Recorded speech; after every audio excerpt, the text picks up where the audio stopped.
They told you it was trash. They told you it was the metal of dusty relics, of desperate men hiding gold coins in their basements. They told you to focus on the stocks, on the paper, on the things they could print and control. They lied. December 6th, 2025. Write that date down. It is the day the paper illusion officially began to crack. Silver did not just move, it detonated. The price soared to $59.32 per ounce, a figure that should serve as a flashing warning siren on the entire global economy. But forget the price for a moment. The price is just the symptom. The disease is the quiet, methodical actions of the world's true power brokers. While the retail market was trying to figure out if this spike was a fad or a temporary anomaly, the biggest, most ruthless institution in the room was doing what it always does, accumulating. I am talking about JPMorgan. The bank that is either too big to fail or too politically connected to ever be held truly accountable. The very same people who have been accused of rigging this market for years. Industry analysts confirm the chilling truth. JPMorgan reportedly moved approximately 169 million ounces of physical silver into their private vaults. Let me say that again, 169 million ounces. This represents roughly 9% of the entire global supply being hoarded by one single entity. If silver truly does not matter, if it is just a worthless industrial discard, then why is the American financial establishment's most cunning predator quietly absorbing almost 10% of its available supply? They are not philanthropists. They are not collectors. They are position players. They are preparing for a collapse they know is coming, because frankly, they helped create the conditions for it. The answer is obvious, and it is the only logical conclusion you can draw. They know scarcity is returning to a system built on infinite paper. We are not talking about speculation anymore. We are talking about history, and history always repeats itself. I have spent a significant portion of my life analyzing financial collapses, the busts, the panics, the bankruptcies, and what I found is not chaos. It is a calculated pattern, a four-stage blueprint used by the elites to engineer the world's greatest wealth transfers. It is the hidden playbook, and right now, in the year 2025, we are watching this playbook complete itself in real time. We are standing on the precipice of stage 4. The bankers, the hedge funds, the institutions positioned early, they know the 4 stages. They set the trap, and they are waiting for the final violent movement. Let me outline the stages so you understand the severity of our current moment. Stage 1, the setup. This is where the paper promises are created. Prices are artificially suppressed through derivatives.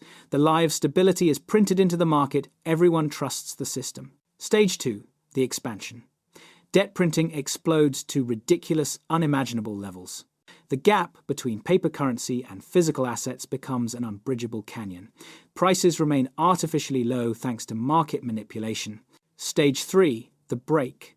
The paper system, weakened by debt and lack of physical backing, starts to fail. Technical breakdowns occur. People demand the real thing. The run on the bank begins. And finally, stage 4, eruption. The price of the scarce asset explodes. Shorts get vaporized. The institutions that positioned themselves years ago, like JPMorgan, cash in. Everyone else scrambles for scraps. JPMorgan did not spend 14 years accumulating this metal just to hold a nice inventory. They learned the lessons of 1980 better than the speculators themselves. They recognized the pattern. We are closing out stage 3 right now. The signs of the break are everywhere. Stage 4 is loading. The window to exit the paper game and enter the physical reality is slamming shut. You still have a choice. But first, you must understand the cynical history of how the elites built this prison of paper. We start with the original sin. We start with stage 1. The original sin, Nixon's great decoupling. To understand the absurdity of silver's price today, you must first understand the cynicism of August 15th, 1971. This is the date the great decoupling occurred. Prior to that critical moment, the American dollar was tethered, however loosely, to gold. It operated under the Bretton Woods Agreement. In theory, a foreign government could eventually redeem their dollar holdings for a specific amount of physical gold. This imposed a necessary, albeit often ignored, discipline on government spending. You could not print without consequence. Then President Richard Nixon walked onto your television screen. He told the nation and the world that he was temporarily closing the gold window to combat speculators who were attacking the dollar. What he actually did was finalize the transition to a pure fiat currency.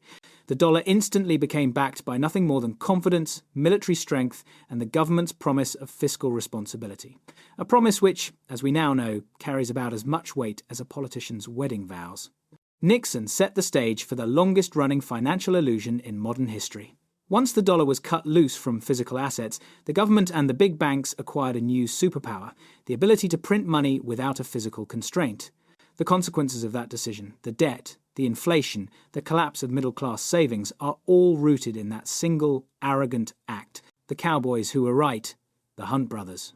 Fast forward about 8 years. The seeds of inflation planted in 1971 had bloomed into a nasty economic weed. Enter two Texans, two billionaire brothers, Nelson and William Hunt. They were loud, they were brash, they were reckless. But they saw the inevitable. They saw the rampant printing. They saw the price suppression. They understood that consumption of silver was already exceeding its mine production. Silver, trading around $6 per ounce, was the obvious pressure point in the entire system. The Hunts decided to call the bluff. They began accumulating. They bought physical silver and futures contracts until they controlled an estimated 200 million ounces of the metal. That was roughly 1/3 of the entire world's silver supply available outside of government hands at the time. They were forcing the paper system to honour its physical obligations. The price, logically, reacted to this physical demand. It did not go up by 10%, it went vertical. In just 18 months, the price surged by over 800%, hitting an all-time high of $49.45 in January 1980. The banks, the exchanges, and the regulators collectively suffered a market heart attack. This was the moment the free market exposed the lie of the fiat system. The silver rule, the system cheats.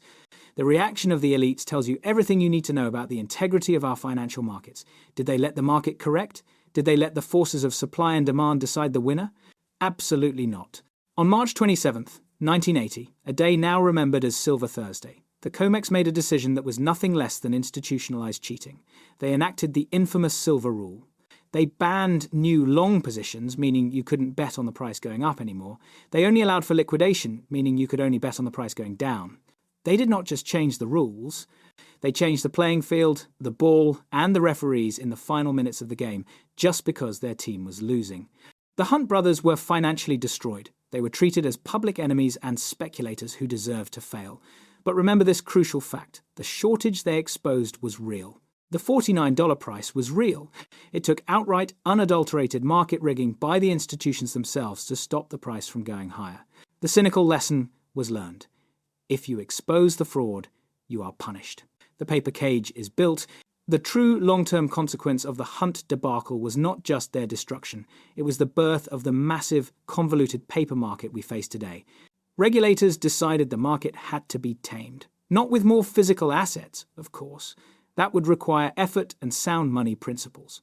Instead, they built a huge, complex derivatives market, a paper cage specifically designed to suppress the price of silver.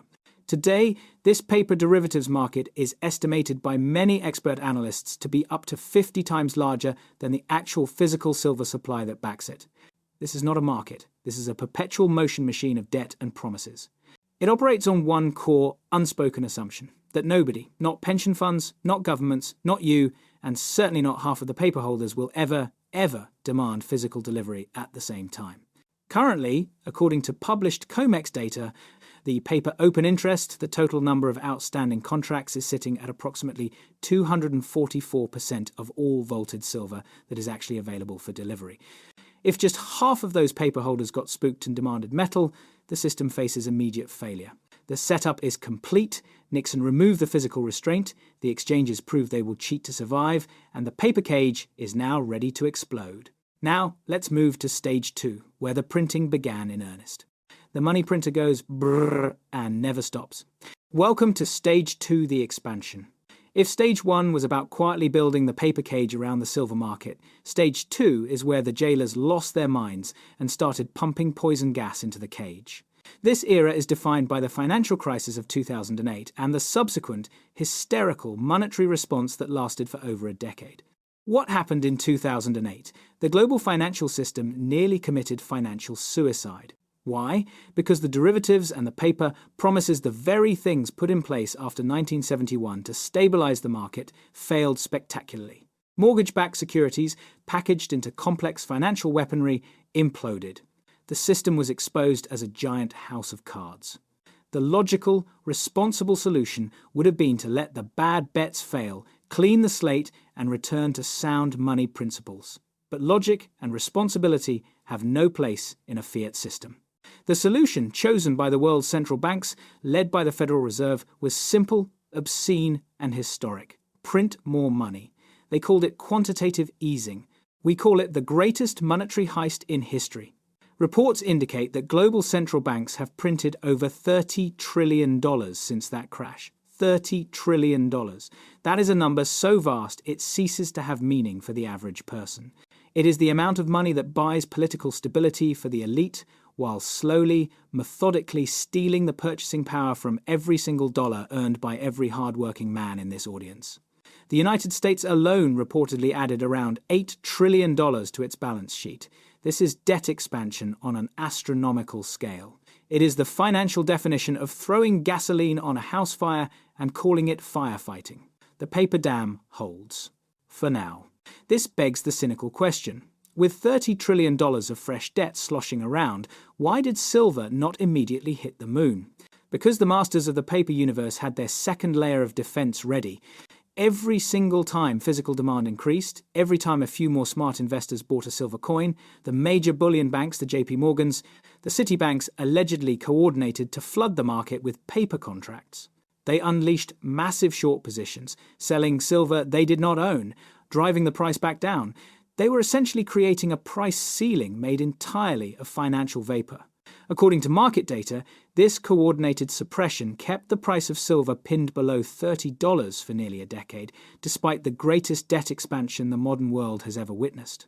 This suppression had a secondary benefit for them. It maintained the illusion that inflation was under control, allowing the printing to continue. They suppressed the price of the only asset that truly reflects the dollar's debasement, the industrial beast's appetite. But while the financial players were distracted with their paper manipulations, the physical world changed dramatically. Industrial demand for silver quietly became the unstoppable force that would eventually break the entire dam. They used to tell us silver was just a shiny trinket. They were wrong. Silver is the technological backbone of the modern economy. It is the best conductor of electricity on the planet, and the world is running out of alternatives. Asterisk, solar panels. The world's relentless push for green energy requires silver. It is essential for conductivity in photovoltaic cells. Asterisk, electric vehicles. An EV is a giant battery on wheels, and it requires roughly 3 times more silver than a traditional gasoline car due to its complex wiring and components. This is not optional. Asterisk, 5G infrastructure, AI data centers, and medical devices. The entire information age, the entire future you are building, runs on this metal. Industry reports now confirm that the structural demand from these industrial applications represents approximately 59% of total global silver consumption. That is a massive spike from around 40% just 10 years ago. The industrial beast is hungry, and its appetite is growing exponentially, driven by global government mandates for clean energy and technology. The 7-year physical famine. Now, here is the unavoidable math that collapses the entire paper fantasy. Where is this industrial demand being satisfied? It is not coming from the mines. Data from mining reports confirms that global supply is not just stagnant, it is shrinking. Mine production has reportedly declined by roughly 7% since 2016. Silver is usually a byproduct of mining copper and zinc. Low copper prices mean less primary mining, which means less incidental silver supply. The collision is brutal and simple. Demand is soaring and supply is shrinking. This has created what economists call a structural deficit. For 7 consecutive years, the world has consumed more physical silver than it has successfully mined. Think of it, 7 consecutive years of dipping into the reserve. The above-ground stockpiles, the vaults, the emergency reserves, they have been the sacrifice. They are being drained like a cheap glass of champagne at a New Year's Eve party. India's imports hit record highs. China is buying relentlessly. Everyone with a brain is grabbing the physical metal, knowing that the structural reality has overpowered the paper fiction. The expansion is complete. The debt is staggering, the shelves are bare, and the gap between paper promises and physical metal has never been wider. The system is fully saturated with dynamite. Now, we just need the spark. That spark is stage 3, the break. The banker's predicament and the genius flip. Let us now focus on the architect of this current crisis, JPMorgan. They are not merely an observer, they are the puppet master. They understood, better than anyone, the existential threat the paper market posed to them personally. We noted that in 2010, JPMorgan settled manipulation charges for approximately $200 million. The reason for this alleged manipulation was simple. When the financial system teetered in 2008, JPMorgan was coerced into acquiring Bear Stearns.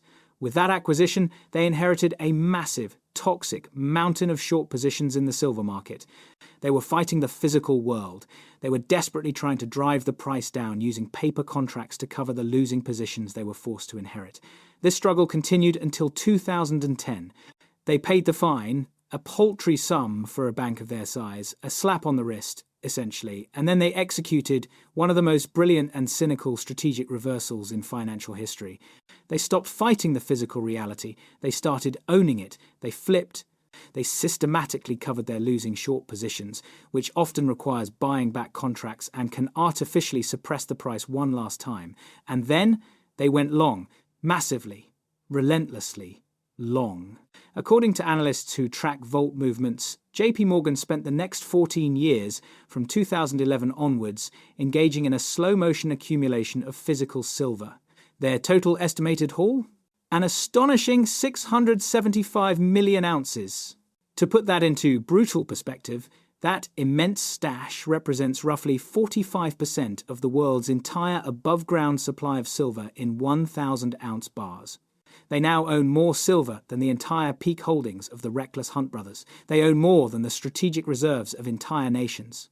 They have quietly positioned themselves to be the sole victor when the very paper market they once manipulated finally collapses. Currently, JPMorgan holds approximately 169 million ounces within the official COMEX vaults alone. That is nearly 40% of all the inventory held by the exchange. They own the lion's share of the very physical metal that is supposed to be the safety net for the paper contracts they once shorted. They are not fighting the system. They are the system, and they are preparing for its explosive climax. Stage 3. The inevitable break. This meticulous positioning brings us to the present. Stage 3. The break. This is the point where the weight of the $30 trillion debt expansion and the 7 years of physical deficit become too heavy for the paper facade to bear. The physical demands start to tear holes in the paper promises. We have witnessed 3 defining events in the recent past that confirm we are in the breakdown phase. First, the blackout that exposed the lie. On November 28, 2025, the CME Group, the exchange where many of these derivatives are traded, experienced a major disruption. Due to what they called a server cooling issue, the entire exchange system reportedly went dark for over 10 hours. During that prolonged, chaotic silence, the price of silver, freed momentarily from the paper shackles of algorithmic trading and suppression, instantly spiked to $56.72 per ounce. A sudden, violent correction to reality. When the system was restored, trading spreads instantly widened to over $1. That is not normal market behavior. That is a snapshot of illiquidity. That is chaos. That is the true price of physical scarcity fighting its way through the noise. Second, the banker pulls the safety net. Just days after this technical failure, JPMorgan made a calculated, cynical move that should alarm every paper holder. According to COMEX regulatory filings, JPMorgan reportedly reclassified approximately 134 million ounces of silver. They moved it from registered status to eligible status. Here is why this move is the financial equivalent of pulling the plug on the lifeboat. Registered silver is officially available for delivery against futures contracts. It is the physical metal backing the paper promises. Eligible silver is merely stored in the vault. It is not available for delivery. It is private. JPMorgan effectively pulled roughly 9% of all deliverable silver supply out of the reach of the paper market during a period of massive physical demand. They didn't sell it. They didn't move it. They just changed its legal status to mine, ensuring that if the paper market defaults, their metal is untouchable. The timing of this strategic withdrawal is undeniable evidence that the physical shortage is real and the bank is protecting itself. Third, the 30% desperation. Finally, look at the price of simply borrowing silver. In October 2025, market reports confirmed that the annualized lease rate for physical silver hit approximately 30%. That is the interest rate you must pay to borrow the actual metal. 30% interest. That is not a sign of stability. That is a sign of acute desperation. That is a severe squeeze being felt by institutions that are nakedly short and need the physical metal immediately to avoid default. The price has hit $59.32, recording a 98% gain year to date. The system is visibly cracking, the physical reserves are vanishing, JPMorgan is waiting. The break is complete. Now we prepare for the inevitable. Stage 4, eruption. Stage 4, the inevitable eruption. We have passed the point of no return. We saw the setup with Nixon and the Hunt brothers. We saw the insane expansion of $30 trillion in debt and the 7-year physical famine. We have witnessed the break with the CME blackout and JPMorgan pulling the plug on the lifeboats. The only stage left is eruption. Silver is currently consolidating just below $60. This is happening despite recording a massive 98% gain year to date in 2025. The price is acting like a coiled spring, held down only by the rapidly vanishing illusion of paper stability. You must look at history not as a set of dates, but as a roadmap for predictable human behavior. The last time the physical shortage was this acute, the price hit $49.45 in January 1980.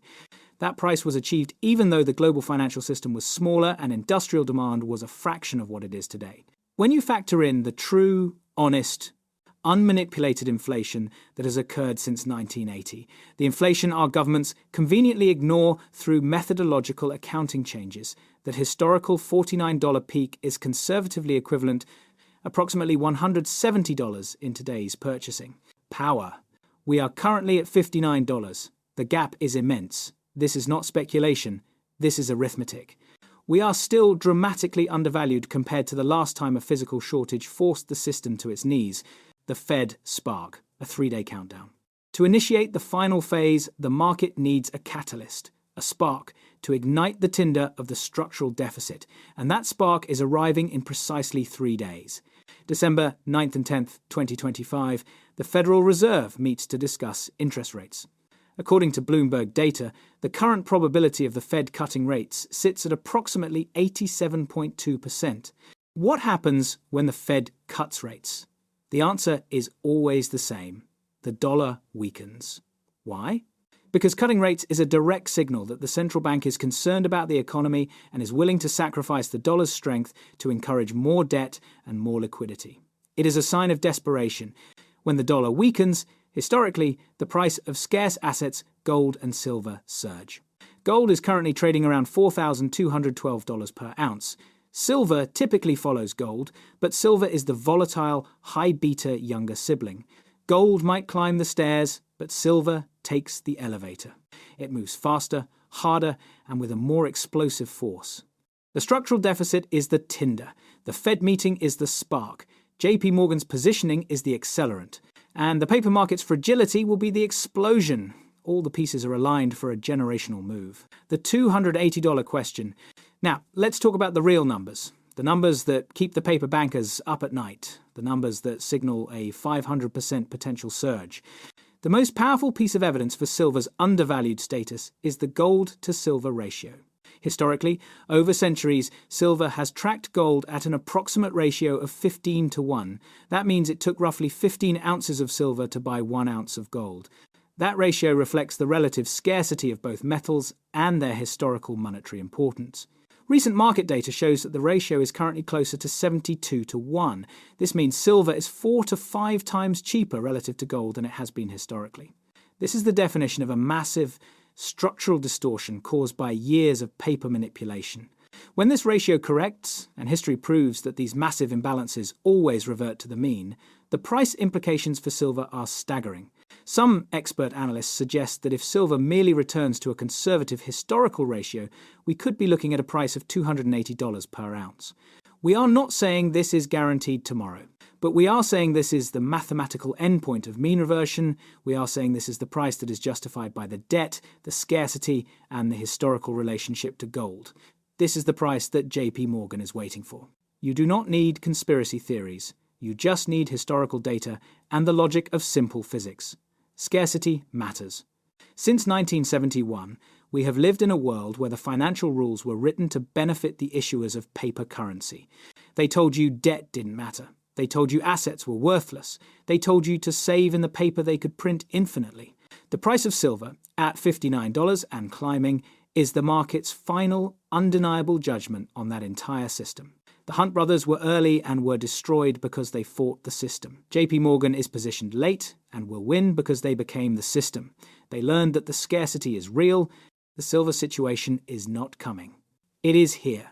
The only choice you have left is whether you hold the paper that is collapsing or the physical asset that is exploding.